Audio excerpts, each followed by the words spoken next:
నమస్తే, welcome to our channel. నేను మీ రామ్. అఖండ తాండవం ఈ చిత్రానికి సంబంధించినటువంటి సెకండ్ టీజర్ అయితే వచ్చేసింది. అయితే ఈ టీజర్ని నిన్న రిలీజ్ చేయడానికి గల కారణం ఏంటి అని అంటే చాలామంది చాలా వరకు ఇది జగన్మోహన్ రెడ్డికి కౌంటర్గా ఈ టీజర్ని రిలీజ్ చేశారని చాలామంది మాట్లాడుకొస్తున్నారు. అయితే అలా అనడానికి కూడా రీజన్స్ ఏంటంటే ఒక 4 years బ్యాక్ అఖండ పార్ట్ 1 రిలీజ్ అయ్యి ఆ చిత్రానికి టీజర్ కూడా రిలీజ్ చేయడం జరిగింది.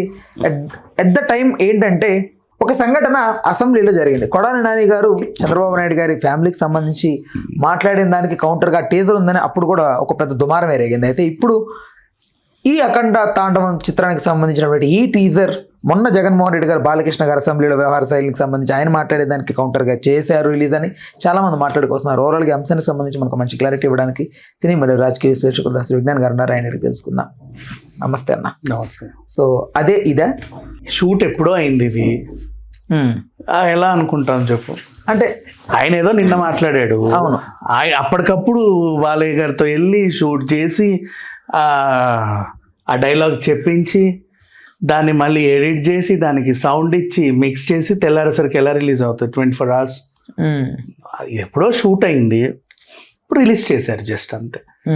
ఎందుకు రిలీజ్ చేశారు అంటే సినిమా రిలీజ్ ఎప్పుడు December 5th. ఇప్పుడు మనం ఎక్కడున్నాం? అక్టోబర్ అయిపోయింది. మరి అక్టోబర్ అయిపోయింది, ఇంకా 4 రోజులే ఉంది. ఇప్పుడు ఇది రిలీజ్ అయితే స్లోగా మళ్ళీ వాళ్ళు ఫస్ట్ సింగిల్, సెకండ్ సింగిల్ అలా రిలీజ్ చేసుకుంటూ ఓ రోజు ప్రీ రిలీజ్ ఈవెంట్ పెట్టుకొని తర్వాత రిలీజ్కి వెళ్తారు. కాకపోతే ఇక్కడ విషయం చెప్పనా, నిన్న రిలీజ్ అయిన గ్లిమ్స్ ఏదైతే ఉందో ఇది చాలే, ఇంకా సినిమాకి ఇంకేం అవసరం లేదు ప్రమోషన్స్ అన్నట్టు ఉంది. అది ఒకటే డైలాగ్ ఇనఫ్. బట్ డైలాగ్ ఇక్కడ డెలివరీ నాకు ఎక్కడ కొంచెం మిస్ మ్యాచింగ్ అనిపించింది. ఏం పర్లేదు, సినిమా చూస్తే అర్థం అవుతుంది. ఒక డైలాగ్తో మనం ఈ సినిమాని ఎంగేజ్ చేస్తాం. అండ్ లాస్ట్ టైం బర్త్డేకి రిలీజ్ చేసినప్పుడు పెద్ద బాలకృష్ణ చూపించాడు, నిన్న చిన్న బాలకృష్ణ చూపించారు. సో ఇద్దరి వెర్షన్స్ అయిపోయాయి. ఇప్పుడు మురళీకృష్ణ. నెక్స్ట్ ఇప్పుడు ఏం చేయాలి, స్లోగా మిగతా క్యారెక్టర్స్ ఒక చిన్న ఐటమ్ సాంగ్ ఉంటే ఐటమ్ సాంగ్, లేదంటే లేదు ఇంకేదన్నా ఉంటాయి అది, లేదా హీరోయిన్తో ఏమైనా పాట ఉంటే ఆ పాట, సంథింగ్ ఒకటి రిలీజ్ అవుతుంది. తర్వాత ఇంకొకటి నెక్స్ట్ ప్రీ రిలీజ్ ఈవెంట్ గ్రాండ్గా చేసుకుంటారు. సినిమా వచ్చేసింది, అయిపోయింది. అండ్ నిన్న పేలిన 57 seconds ఎంత ఉందనుకుంటారు, 52-57 seconds ఇన్నఫ్. ఫ్యాన్స్ అందరికీ నచ్చేసింది. Thaman music next level. And చూసినంతసేపు ఐ ఫీస్ట్ బాగుంది. అంతమించి ఇంకా ఎక్కువ ఏం చెప్పలేకపోతున్నా. అంటే నాకు అనిపించింది చెప్పాలంటే మనస్ఫూర్తిగా ఇక చాలు, ఇంకేం అవసరం లేదు. నువ్వు December 5th direct cinema release చేసుకున్నా. ఓకే, ఇప్పుడు ఏదైతే అందరూ కాన్ఫ్లిక్ట్ అనుకుంటున్నారో, అసెంబ్లీలో బాలయ్య మాట్లాడిన జగన్ కౌంటర్ తాగొచ్చిన అని ఎలా రాణిస్తారు, స్పీకర్ది తప్పని మాట్లాడు. మీ అభిప్రాయం ఏంటి దానిపై? ఆయన మందు పోసినాడా చెప్పు. ఫర్ ఎగ్జాంపుల్ నువ్వు పోసే తాగాడని కంప్లైంట్ ఇవ్వు. ఆయన కొనేటప్పుడు నువ్వు చూసినా తాగాడని కంప్లైంట్ ఇవ్వు. లేదైనా తాగేటప్పుడు నువ్వు చూసినా తాగాడని కంప్లైంట్ ఇవ్వు. సింపుల్గా ఎలా అనేస్తావు నోటితో తాగాడు అని. నెక్స్ట్ దానికి కౌంటర్ అనుకున్నా కూడా బాగానే ఉంది కదా. ఫర్ ఎగ్జాంపుల్ ఒకవేళ అనుకున్నా కూడా ఇన్ కేస్ బాలయ్య ఫ్యాన్స్ ఇప్పుడైనా ఈయన సైకో అన్నాడు అనేది వాళ్ళ కంప్లైంట్, కానీ వాళ్ళు ఎవరు దానికి ఫీల్ అవ్వాల. దాన్ని చిరంజీవి గారికి అవమానం జరిగింది అని టర్న్ చేశారు.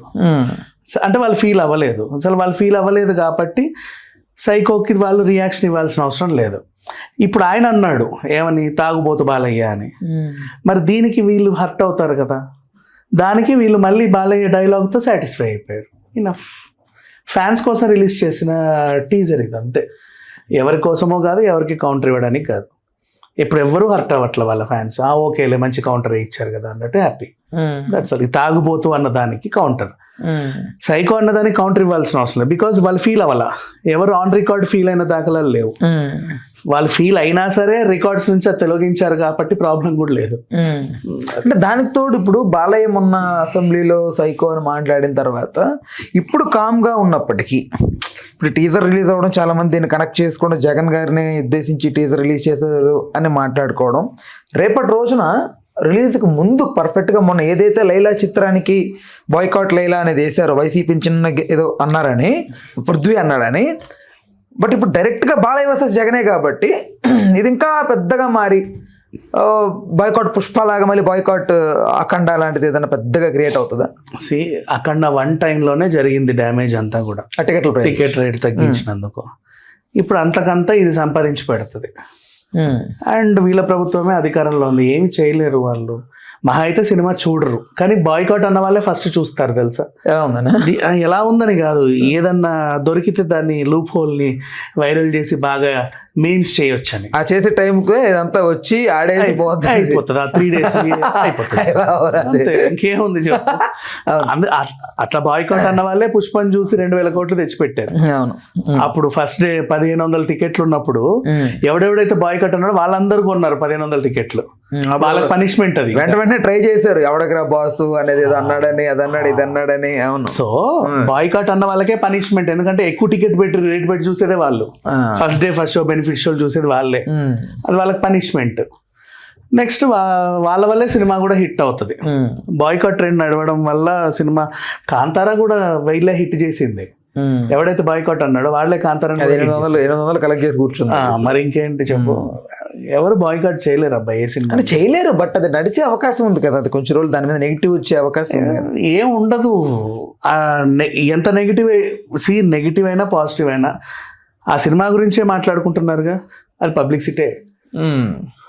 పోకండి అక్కడ 2 కన్నావు అనుకో, ఏంటి పని కట్టుకొని దానికి వెళ్ళొద్దంటే ఏంట్రా అది ఏముంది ఒకసారి చూద్దాందా ఎందుకు అన్నాడు పోవద్దని. కానీ బాలయ్య సినిమాకి ఎవడు మొరకం బట్టి కూర్చోడు అనుకుంటున్నాను నేను. అండ్ నెక్స్ట్ ఇంకొకటి చెప్పనా, ఈ దాన్ని ఏమంటారు, సింగిల్ స్క్రీన్ థియేటర్లు ఉంటాయి చూడు, మెట్ల పైన గుట్కాలు ఉమ్మేసి పిచ్చి బాత్రూమ్లన్నీ క్లీన్ గా లేకుండా పిచ్చి పిచ్చి థియేటర్స్ ఉంటాయి చూడు, అలాంటి థియేటర్లు కూడా ఫుల్ అవుతాయి బాలయ్య సినిమాకి. అంటే అంతగా చూస్తారు. సో ఆడతాయి, అది ఎవడు దీన్ని బాయ్కాట్ చేయలేడు. అండ్ బాగుంది టీజర్, అందరికి పాజిటివ్ రెస్పాన్సే వచ్చింది. ఎవడు చూడు జై బాలయ్య అంటే బట్ ఏం కావాలి, మోస్ట్ ఆఫ్ ది అంటే ఏదో ఒక చిన్నగా ఐ మీన్ చిన్నగా ఒక వైసీపీకి ఏదన్నా నెగిటివ్ గా టచ్ అయ్యేలాగా అన్నాడంటేనే బాయ్కాట్ ట్రెండ్ ఎత్తేస్తున్నారు. అలాంటిది డైరెక్ట్ సైకో జగన్, డైరెక్ట్ గా తాగిన బాలయ్య, ఈ కాన్ఫ్లిక్ట్స్ మధ్యలో ఎట్లా అనేది నేను అది ఏం ఆలోచించాల్సిన పనిలే. నెక్స్ట్ ఇంకోటి చెప్పనా, ఎంత పెద్ద స్టార్ హీరో సినిమా అయినా ఎగ్జిబిటర్ డిస్ట్రిబ్యూటర్ భయపడతారు కొనడానికి, ఆడుతూ అని. కానీ బాలయ్య సినిమాని ఏ సినిమా అయినా సరే బ్లైండ్గా తీసుకొని వేసుకుంటారు, ఖచ్చితంగా ఆడుద్దని నమ్మకం వాళ్ళకి. బట్ బ్రేక్ ఈవెన్ అయిపోతుంది, 100% బ్రేక్ ఈవెన్ అవుతుంది. థియేటర్స్కి జనాలు వస్తారు చూడడానికి, ఆ డైలాగులు వినడానికి, ఆ సౌండ్స్ ఏంటో చూడడానికి వస్తారు. ఫస్ట్ ఆఫ్ ఆల్ ఏ డైలాగులు చెప్పాడు, ఎవరెవరికి కౌంటర్లు ఇచ్చాడు అని ఏరుకుంటారు మొత్తం ఇవన్నీ కూడా, వాటి కోసమే చూస్తారు. ఆ ఏరుకునే టైంలో సినిమా ఇచ్చేస్తుంది, హిట్ అయిపోతుంది. కాలు దువ్వే నంది ముందు రంగు మార్చిన పంది, కారు కూతలు కూస్తే కపాలం పగిలిపోద్ది అనే డైలాగ్ అప్పట్లో కొడాలి నాని గారికి వేశారు బాలయ్య గారు అనేది ఒకటి బాగా తిరిగింది, సర్క్యులేట్ అయింది, based on assembly situation base చేసుకొని. ఈవెన్ వర్సిటీ పేరు మార్పు మీద కూడా అదే వీరసింహారెడ్డిలో అవును అట్లా ప్రతి దాంట్లో ఏదో ఒక దాంట్లో డైలాగ్స్ ఉంటాయి. ఆ డైలాగ్స్ కోసమే వెళ్తారు 100%.